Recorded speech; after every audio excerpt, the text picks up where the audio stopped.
Good afternoon, this is Doc Griffin, your swing surgeon director of club fitting operations, and today I want to talk to you regarding a video that the Surge has done talking about lag and how lag and the importance of picking the correct shaft is to the results of your golf swing.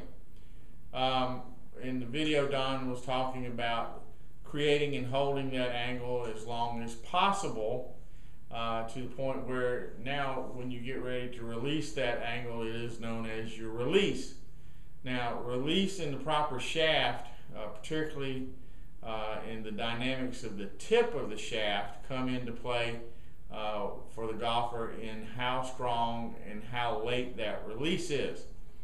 Now, you get people who cast at the top, and then you got folks that can hold that angle and release late at the bottom.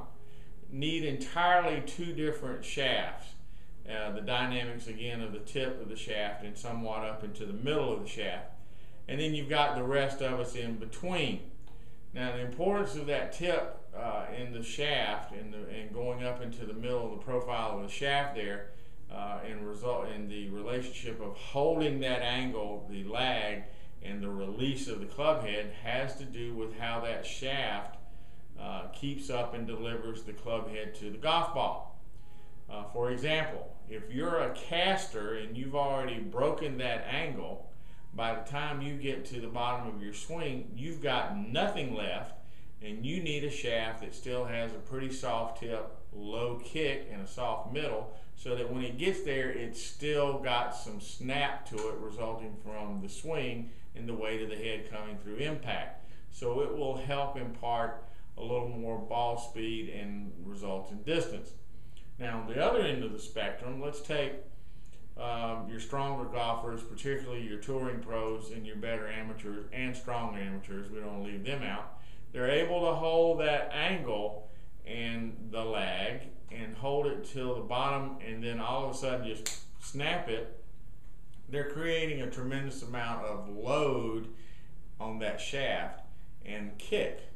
So these folks need a shaft that's not going to be so soft in that tip that it's getting down here and then just flipping up and causing all kind of control issues, extra spin, ball flight going up, that sort of thing.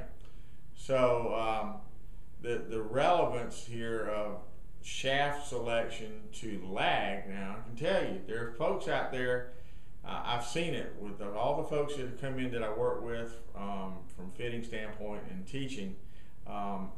There's been a lot of misconceptions about the lag, the creating of the lag, that there is even such a thing as a lag. And now that they've seen this video, they're going to all of a sudden be hitting shots totally different than what they have been. And they're going to find out that some of you have got just shafts that won't keep up with you anymore. Traditionally, if you got way too soft a shaft and it's got too much kick for your release, you're going to snap the ball and it's going to go left. Too little, if you got one that's too stiff and you're not loading it, traditionally it's going to go right. However, this is not a law of physics. It is not embedded in stone. There are, of course, exceptions to the rule. So the best thing that I can tell you is always, if you're finding that you're having control issues now with your newfound power and distance, you might want to go check out your shaft with a fitter and let him check you out for your release and make sure that you've got the proper profile of shaft that fits the dynamics of your swing.